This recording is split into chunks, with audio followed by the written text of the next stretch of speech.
नमस्कार दोस्तों, कलयुग के चमत्कार संतों की वाणी में आप सबका स्वागत है। दोस्तों, आज की हम वीडियो में जानेंगे काल भैरव अष्टमी के बारे में।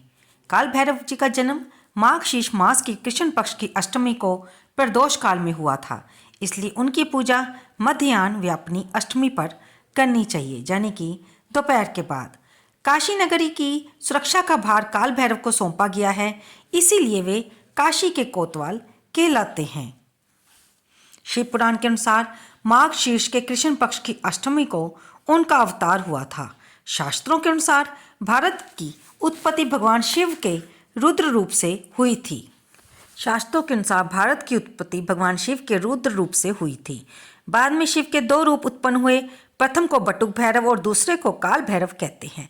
ऐसी भी मान्यता है कि बटुक भैरव भगवान का बाल रूप है और इन्हें अनंत भैरव भी कहते हैं। जबकि काल भैरव की उत्पत्ति एक श्राप के चलते हुई, इसलिए उनको शंकर जी का रौद्र अवतार माना जाता है। भगवान शिव के इस रूप की आराधना से भय और शत्रुओं से मुक्ति मिलती है, संकटों से छुटकारा मिलता है। काल भैरव भगवान शिव का अत्यंत भयानक और विकराल प्रचंड स्वरूप हैं। भगवान शिव के अंश भैरव को दुष्टों को दंड देने वाला माना जाता है, इसलिए इनका एक नाम दंड पानी भी है। मान्यता है कि शिव के रक्त से भैरव की उत्पत्ति हुई थी, इसीलिए उनको काल भैरव कहा जाता है। एक बार अंधकासुर ने भगवान शिव पर हमला कर दिया था। तब महादेव ने उनके संहार के लिए अपने रक्त से भैरव की उत्पत्ति की थी। शिव और शक्ति दोनों की उपासना में पहले भैरव जी की आराधना करने को कहा जाता है। कालिका पुराण में भैरव को महादेव का गण बताया गया है और नारद पुराण में काल भैरव और माँ दुर्गा दोनों की पूजा इस दिन करने के लिए बताया गया है। अतः माघ शीर्ष की अष्टमी को काल भैरव अष्टमी मनाई जाती है। मान्यताओं के अनुसार काल भैरव भगवान शिव का ही रूप है और इनकी पूजा करने से किसी को भय नहीं सताता। कुल मिलाकर कहा जाए तो काल भैरव हमारी रक्षा ही करते हैं। अगर आप शनि राहु जैसे ग्रहों की वजह से परेशान हैं, गरीबी आपका पीछा नहीं छोड़ रही है, तो किसी की भी तरह की अगर आप शारीरिक, आर्थिक और मानसिक समस्याओं से परेशान हैं, तो आपको काल भैरव की प्रार्थना अवश्य करनी चाहिए। ऐसा माना जाता है कि खुद काल भी काल भैरव से डरता है। क्यों ना डरे, भगवान शिव का रौद्र रूप है काल भैरव। शास्त्रों के अनुसार माघ शीर्ष मास की कृष्ण पक्ष अष्टमी तिथि को काल भैरव प्रकट होने के कारण इस दिन को काल भैरव अष्टमी कहा जाता है, जो कि इस बार 5 दिसंबर को आ रही है। शास्त्रों के अनुसार जो व्यक्ति काल भैरव की पूजा अर्चना करता है, उसके पिछले जन्म और मौजूदा जन्म के पाप नष्ट हो जाते हैं। मृत्यु के बाद काल भैरव के भक्तों को भगवान शिव के चरणों में स्थान मिलता है, ऐसा माना जाता है। काल भैरव के भक्तों को शिवलोक में स्थान प्राप्त होता है और इसके साथ ही जिस व्यक्ति की मृत्यु काशी में होती है, उसे यमदूत अपने साथ नहीं ले जाते, क्योंकि वहां पर यम का शासन नहीं चलता है।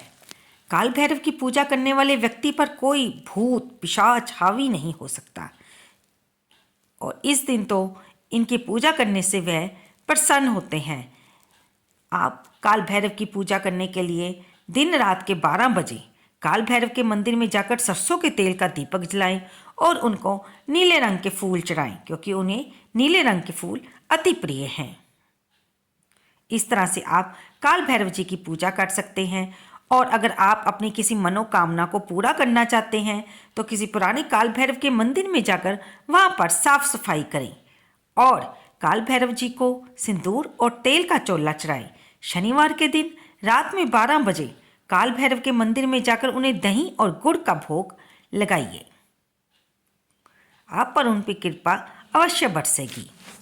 दोस्तों, कालों के काल बाबा काल भैरव की जयंती 5 दिसंबर 2023 को दिन मंगलवार को मनाई जाएगी। ज़्यादातर लोग काल भैरव जी की उपासना तंत्र साधना के लिए करते हैं, क्योंकि इनकी कृपा से दुर्लभ सिद्धियां पाई जाती हैं और ये तामसिक पूजा सिर्फ अघोरी ही करते हैं। ग्रस्त जीवन वालों को काल भैरव की सामान्य पूजा करनी चाहिए। आपको हमने बता ही दिया है कि इनको क्या पसंद है, फिर भी हम एक बार आपको फिर से बताते हैं कि काल भैरव जयंती पर बाबा काल भैरव की पूजा करने के लिए आप इन पर कुमकुम चढ़ाएं, अक्षत चढ़ाएं, जलेबी, इमरती, नारियल और पान का भोग लगाएं। चौमुखी दीपक लगाकर काल भैरव अष्टक या ओम भैरवाय नमः का पाठ करें। काली उड़द, काले तिल, सरसों के तेल का दान करें। संभव हो तो काले कुत्ते को मीठी रोटी खिलाएं, इससे भी भैरव बाबा जल्दी प्रसन्न होते हैं। इसके अलावा इस दिन काल भैरव के स्मरण और दर्शन मात्र से नकारात्मक शक्तियों का नाश होता है और लाखों जन्मों के किए हुए पाप इनकी आराधना करने से नष्ट हो जाते हैं। काल भैरव जयंती यानी कि अष्टमी तिथि 4 दिसंबर रात 9:59 पर शुरू होगी और इसका समापन 6 दिसंबर को दोपहर के 12:37 पर होगा। तो दोस्तों, आपको ये सारी जानकारी कैसी लगी? कृपया इसे लाइक करें, शेयर करें। और अगर आप किसी भी समस्या से परेशान हैं तो कल 5 दिसंबर को दिन मंगलवार को काल भैरव जी की पूजा आराधना अवश्य करें। उनके मंदिर में जाकर उन्हें सिंदूर, नारियल की भेंट दें, मीठा चढ़ाएं, फूलों की माला डलवाएं और सिंदूर का तिलक लगाएं और उनसे अपनी मनोकामना पूरी करने के लिए प्रार्थना करें। अपनी परेशानियां बताइए, वे अवश्य आप पर कृपा करेंगे।